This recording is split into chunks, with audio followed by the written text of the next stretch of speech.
नमस्कार. लक्ष्मीच्या पावलांनी या मालिकेच्या येणाऱ्या भागामध्ये जबरदस्त असा ट्विस्ट येणार आहे. तर इथे सरोजने अद्वैतकडे आपला खानदानी हार दिलेला असतो आणि त्याची किंमत असते 22 लाख रुपये. तेव्हा इथे सरोज म्हणत असते की अद्वैत, हा हार बघ, आपला खानदानी हार आहे, पण आता याची डिझाईन्समध्ये आपल्याला थोडेफार चेंजेस करायचे आहेत आणि त्याला लेटेस्ट डिझाईन्समध्ये आता कन्व्हर्ट करून आपण तो मार्केटमध्ये आणू शकतो. तेव्हा इथे आता थोडेफार डिझाईन्समध्ये चेंजेस करण्यासाठी इथे अद्वैत आता कलाकडे तो हार देतो आणि म्हणतो की या हाराची किंमत किती आहे तुला माहिती आहे का? 22 लाख रुपये आहे. त्याच्यामुळे हा हार तू जपून ठेवायचा. पण हा निर्णय मात्र सरोजला आवडलेला नसतो.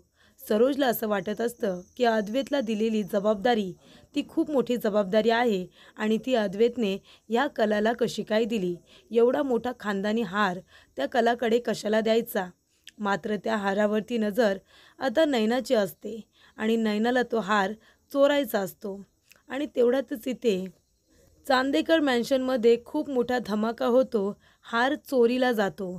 तो हार कुणी चोरला असे प्रश्न उभे राहतात. सगळा आळ आता इथे कलावरती येतो, कारण कलाने तो हार नेला होता आणि तिने स्वतःच्या हाताने ठेवला होता असं सरोजचं आणि रोहिणीचं सुद्धा म्हणणं असतं. त्यामुळे आता चोरीचा आळ हा आलेला असतो कलावरती. त्याचबरोबर आता जे खरे प्रेग्नन्सी रिपोर्ट आहेत ते सौरभने पाठवून दिलेले असतात. त्याच्यामध्ये स्पष्टपणे लिहिलेलं असतं की नैना प्रेग्नेंट नाही आहे आणि ते रिपोर्ट्स आता रोहिणीच्या हातामध्ये लागलेले असतात. त्यामुळे आता नैनाच्या प्रेग्नेन्सीचा बॉम्बसुद्धा चांदेकर मॅन्शनमध्ये फुटलेला असतो. नैनाचा खोटारडेपणा सगळ्यांच्या समोर आलेला असतो आणि त्यामुळे इथे आता नैनाची सुद्धा हकालपट्टी ही लवकरच होणार असते. आणि त्याचबरोबर इथे कलावरती चोरीचा जो काही आळ आलेला असतो त्याच्यातून अद्वैत कलाला सुखरूप बाहेर काढतो आणि खरा गुन्हेगार कोण हे सुद्धा तो सगळ्यांसमोर सिद्ध करतो. तर इथे खरा गुन्हेगार ही सरोज असते. ते कसं आजच्या भागामध्ये सविस्तरपणे आपण बघूया. तर इथे आता डिझाईन्समध्ये चेंजेस करायचे आहेत म्हणून अद्वैतने तो हार कलाकडे दिलेला असतो, पण तिने तो हार आणून कपाटामध्ये खालच्या बाजूला तसाच ठेवून दिलेला असतो. तेव्हा अद्वैत म्हणतो की खरे तुला एवढी मोठी जबाबदारी दिली आहे, तुला नीट ती पार पाडता येत नाही का? 22 लाखांचा हार तू कसा ठेवला आहेस? तेव्हा कला म्हणते, कसा ठेवला आहे? तू जसा दिलास तसंच आणून ठेवला आहे ना कपाटामध्ये. तेव्हा अद्वैत म्हणतो, अगं तुला कळत नाही का? लॉकरमध्ये ठेवायचा नाहीतर वरच्या बाजूला ठेवायचा. तुला आहे ना कुठलीही जबाबदारी नीट पार पाडता येत नाही. म्हणून तो एवढा महागडा हार हरवू नये किंवा त्याचा एखादाही पार्ट पडू नये म्हणून अद्वैत आता एक आयडिया करतो आणि त्याचा कलालाच खूप फायदा होतो. अद्वैत तो हार आता लॉकरमध्ये तर ठेवतो, पण त्याचबरोबर त्याला ट्रान्सपरंट असा एक कवरसुद्धा ठेवतो. त्या हाराला आता ट्रान्सपरंट असा एक बॉक्स ठेवतो आणि त्याच्यामध्ये त्याने तो हार ठेवलेला असतो आणि तो कलाला म्हणतो की जेव्हा डिझाईन्स तयार करशील तेव्हा या हाराला हात लावायची गरज नाही आहे किंवा बाहेर काढायची गरज नाही आहे. ट्रान्सपरंट बॉक्समधून तो हार दिसतोय तुला आणि आता तो मी लॉकरमध्ये ठेवतोय. तुला जेव्हा हवा असेल तेव्हा तू माझ्याकडून घे. आणि अद्वैतने आता पासवर्डसुद्धा कलाला दाखवलेला नसतो. तो आता कपाटामध्ये जो लॉकर असतो तो उघडून त्याच्यामध्ये तो हार ठेवलेला असतो आणि त्यानंतर तो क्लोजसुद्धा केलेला असतो. तर इथे कलाला काही माहिती नसतं की पासवर्ड काय आहे काय नाही. त्यानंतरला इथे नैनाला काही करून तो हार आता चोरायचा असतो. ती त्या गडबडीत असते. त्यानंतरला ती खूप टेन्शनमध्ये असते. सौरभला पैसे द्यायचे असतात. ती म्हणते जर 22 लाखाचा हार मिळाला तर त्यातले 10 लाख रुपये सौरभला दिले तर उरलेले सगळे पैसे मला राहतील आणि मग मला या सगळ्यातून चांगला मार्ग निवडता येईल. तेव्हा ती राहुलला सतत झोपायला सांगत असते आणि त्यानंतर ती चोरी करण्यासाठी अद्वैतच्या रूमच्या बाहेर येते. तेवढ्यात ती बघते तर काय, कला आणि अद्वैतची सतत भांडण होत असतात. म्हणून इथे संगी आणि राकेश दोघेजण एक प्लॅन करतात. गुंड बनून त्यांच्या रूममध्ये जातात आणि त्या दोघांना एका दोरीने आता रूममध्ये बांधून ठेवतात. तेव्हा इकडे आता गुंड लोक त्यांना लुटायला आलेत की काय असं वाटत असतं, पण कला मात्र ओळखते ती संगी असते. संगी त्या दोघांना एकत्र आणण्यासाठी प्रयत्न करत असते. त्यानंतर आता संगी खूपच जास्त घाबरते. नैना म्हणते, कारण ही गुंड लोक कोण आहेत? बरं झाले हे लोक इथे आलेत आता मी एक काम करते, लाईट बंद करते आणि स्वतः कपाटामधून तो हार घेऊन तिथून निघून जाते, म्हणजे माझ्यावरती चोरीचा आळसुद्धा येणार नाही. या चोर लोकांवरतीच तो आळ येईल. तेव्हा संगी आणि राकेश दोघेजण आता रूममधून बाहेर पडतात, कारण नयनाने सगळे लाईटीचे कनेक्शन कट केलेले असतात. त्याच्यानंतर आता संगी आणि राकेश तिथून बाहेर पडल्यानंतर अद्वैत कला या दोघांना तर बांधून ठेवलेलं असतं. ते दोघे एकमेकांना सोडवण्याचा प्रयत्न करत असतात. त्यानंतरला नैना तिथे येते आणि कपाटामध्ये हार आहे का ते बघत असते. ती सगळीकडे तो हार शोधते, पण तिला काही सापडत नाही. त्यामुळे नैनासुद्धा वैतागून तिथून निघून जाते. मात्र नैना गेल्यानंतर आता सकाळी बघतात तर काय, कला म्हणते, चांदेकर, तो हार मला देतोयस का? मी लगेच तुला डिझाईन्स तयार करून देते. म्हणजे तू इथे आहेस तस तो लॉकरमध्ये ठेवून देशील. अद्वैत म्हणतो, ठीक आहे. आणि अद्वैत आता लॉकर उघडतो. त्याच्यामध्ये 22 लाखाचा खानदानी हार नसतो. तेव्हा अद्वैत म्हणतो, याच्यामध्ये हार ठेवला होता, तो कुठे आहे? कला म्हणते, मला काय माहिती, आपण दोघेही रूममध्ये होतो ना काल, मग हार कसा काय बाहेर जाईल? तेव्हा अद्वैत म्हणतो, पण मग हार चोरीला गेला कसा? तेव्हा कला म्हणते, चांदेकर, माझ्यावरती नाव घेशील पटकन, तुला माझं नाव तर स्वस्तच मिळतं ना. तेव्हा अद्वैत म्हणतो, मी कशाला तुझ्यावरती नाव घेऊ, कारण का माझ्या लॉकरला पासवर्ड आहे आणि तो तुला माहिती पण नाही. कला म्हणते, तेच, नाहीतर बोलशील मी चोरला की काय. तेव्हा अद्वैत म्हणतो, मी काही मूर्ख नाही आहे, तुला कळलं ना. पण मग चोरी झाली कशी, कुणी तो हार चोरला?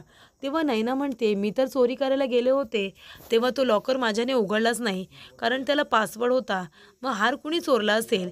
तेव्हा इथे आता तिथे रोहिणी येते आणि सरोज येतात. तेव्हा सरोज रोहिणीला म्हणालेली असते की मी छोटे मोठे वार करत नाही, एकदाच बॉम्बस्फोट करायचा, एकदाच खूप मोठा वार करायचा आणि त्याच्यामध्ये सगळ्यांना जळून खाक करायचं. तेव्हा इथे सरोज येते आणि म्हणते की अद्वैत, तो हार मी तुझ्याकडे दिला होता आणि नंतर तू हार या मुलीला दिलास ना, मग तिनेच त्या हाराचं काही केलं तर नाही ना? तसंही घर सोडवण्यासाठी तिला पैशांची गरज तर आहेच. तिच्या घरी किती पैशांची अडचण आहे ते तुला माहिती आहे ना. मला असं वाटतंय की हिने तो हार चोरलेला आहे. तेव्हा इथे कला म्हणते, चांदेकर, मी तुला सांगितलं ना, मी तो हार चोरलेला नाही आहे. तेव्हा अद्वैत म्हणतो, मला माहिती आहे. आणि तो म्हणतो, आई, अगं खरेला कसं काय माहिती असणार, कारण हार तर मी लॉकरमध्ये ठेवला होता ना. तेव्हा तिला त्या लॉकरचा पासवर्डसुद्धा माहिती नाही आहे. तेव्हा इथे आता सरोज तोंडावरतीच पडते, कारण त्या लॉकरचा पासवर्ड फक्त इथे अद्वैतला माहिती असतो, सरोजला माहिती असतो आणि आबांना माहिती असतो.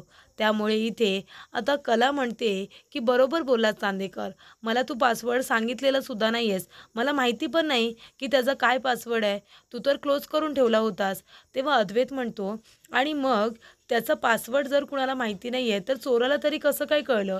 बरं, कळलं तर कळलं, जर बाहेरचा चोर असता तर त्याने तो दागिना चोरून नेल्यानंतर त्याने पुन्हा माझी अलमारी किंवा तो जो लॉकर आहे तो लॉक का बरं करून ठेवला असता?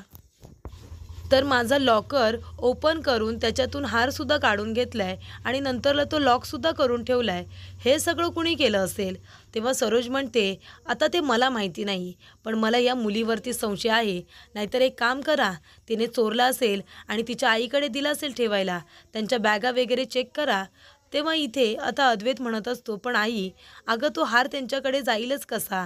तेव्हा इथे कला म्हणत असते, सरोज मॅडम, तुम्ही आमच्यावरती असे खोटे आरोप करू नका. माहिती आहे की आम्ही गरीब आहोत, पण आम्हालासुद्धा मान सन्मान स्वाभिमान आहे. आम्ही कशाला चोरी करून आमचं घर चालवू? मी कष्ट करेन त्यापेक्षा, जे आता करते ना त्याच्यापेक्षाही जास्त, पण कधी चोरी नाही करणार. तेव्हा इथे अद्वैतने जे काही पैसे दिले असतील आम्हाला, ते मी त्याला हळूहळू परतसुद्धा करेन, तुम्ही काळजी करू नका. पण एवढा मोठा चोरीचा आळ तरी घेऊ नका. तेव्हा इथे आता सरोज म्हणत असते की एक काम कर अद्वैत, हिच्या आईला बॅगा वगैरे इथे घेऊन यायला सांग आणि त्या राकेशला सुद्धा सांग, आपण त्यांच्या बॅगा चेक करूया, नाहीतर रूम चेक करूया, त्यांच्यापैकीच कुणाच्या तरी इथे तो हार सापडेल बघा तुम्ही. तेव्हा इथे संगी रडायला लागते. संगी म्हणते की असं नका करू तुम्ही सरोज मॅडम, मी खरं सांगते, आम्ही चोरी नाही केली आहे. तरीसुद्धा इथे सरोज काही ऐकत नाही आणि ती जाऊन आता तिच्या रूममध्ये शोधाशोध करते. तेव्हा आता बॅगेमध्ये हार नसतो, पण मात्र इथे एका कपाटामध्ये हार ठेवलेला असतो. तेव्हा इथे सरोज जाऊन तो कपाट उघडते आणि त्याच्यामध्ये हार सापडतो. ती म्हणते, "बघितलंस अद्वैत, मी तुला म्हणाले होते ना, याच लोकांनी चोरी केलेली आहे. हार बघ तिच्या आईच्या कपाटामध्ये सापडला. हिने चोरला असेल आणि मग हिनेच त्या कपाटामध्ये नेऊन ठेवला असेल आणि आज तशी तिची आई जायला निघाली होती ना, काहीतरी काम होतं म्हणून." तेव्हा इथे आता अद्वैत सरोजच्या हातातून तो हार घेतो आणि तो म्हणत असतो, की "आई, मला तू एक गोष्ट सांग. माझ्या कपाटामध्ये जे लॉकर आहे त्याचा पासवर्ड फक्त मला माहिती आहे, तुला माहिती आहे आणि आबांना माहिती आहे. आता तो हार मीच लॉकरमध्ये ठेवला आहे. इथे माहितीसुद्धा नाही आहे खरेला की तो पासवर्ड काय आहे. तिला अजिबात काहीच माहिती नाही आहे, हे मला माहिती आहे. कारण ती तिथे कधी हातसुद्धा लावायला जात नाही आणि तिने मला आधीच वॉर्न करून ठेवलं होतं की मी स्वतःच्या हाताने ठेवला आहे, त्याच्यामुळे मला काही बोलायचं नाही, काही विचारायचं नाही आणि मी त्या हाराला हातसुद्धा लावणार नाही, असं सुद्धा खरे मला म्हणाली होती. तिने स्वतः माझ्याकडे मागितला हार.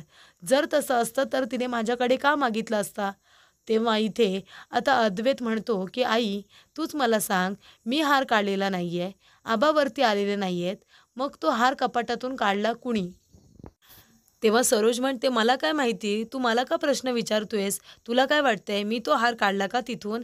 तेव्हा इथे अद्वैत म्हणतो, "मला तेच म्हणायचं आहे आई.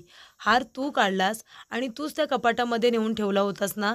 तेव्हा सरोज म्हणते, "अच्छा, म्हणजे तू आता मला खोटं ठरवणार आहेस का सगळ्यांसमोर? आरोप करतोयस माझ्यावरती?" तेव्हा अद्वैत म्हणतो, "मग तू काय करतेस आई? तू सुद्धा या सगळ्यांवरती आरोपच करतेस ना?"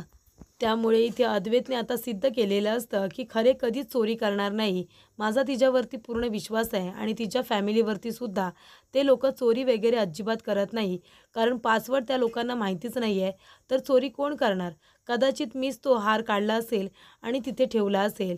अद्वैत सगळ्यांना सॉरी म्हणतो आणि आपल्या रूममध्ये निघून जातो. अशा रीतीने आता सगळ्यांना कळलेलं असतं, खरा गुन्हेगार, खरा चोर दुसरं तिसरं कुणी नाही तर सरोजच आहे. कारण सरोजने बरोबर त्या कपाटामध्ये जाऊनच तो हार आणलेला असतो. कारण तिने स्वतःच्या हाताने तिथे ठेवलेला असतो. त्यामुळे इथे सगळ्यांना कळतं, की इथे हे कारस्थान फक्त आणि फक्त सरोजने केलेलं आहे. आणि त्याचबरोबर अजून एका गोष्टीचा खुलासा होतो. ते म्हणजे नैनाचं पॉकेट हे बाहेर राहिलेलं असतं आणि त्याच्यामधून एक पेपर खाली पडलेला असतो. तो पेपर इथे आता रोहिणी उचलते आणि वाचते तर काय, त्याच्यामध्ये स्पष्टपणे लिहिलेलं असतं, की नैना प्रेग्नंट नाही आहे आणि तिने जे काही सांगितलं ते सगळं खोटं आहे. त्याच्यामुळे आता नैनाच्या प्रेग्नन्सीचं सत्य हे सगळ्या चांदेकरांना आता कळलेलं असतं. तेव्हा इथे आता रोहिणी नैनाच्या कानाखाली सुद्धा देते आणि म्हणते, "तू प्रेग्नंट आहेस का?" "नाही ना." मग हे पोट वगैरे आणि ती उशी बाजूला करते, जी नैनाने आपल्या पोटाला लावून ठेवलेली असते आणि त्यामुळे आता सत्याचा उलगडा झालेला असतो. नैनाच्या प्रेग्नन्सीचं सत्य आता सगळ्यांना कळलेलं असतो आणि त्यामुळे सगळेजण इथे नैनाला जाब विचारतात. त्याच्यामुळे इथे आता नैना आत्तापर्यंत सगळ्यांना फसवत आलेली असते, खोटं बोलत आलेली असते. त्यामुळे इथे रोहिणीने आता नैनाला घरातून बाहेर हाकलून देण्याचा निर्णय हा तिने आता ठामपणे घेतलेला असतो.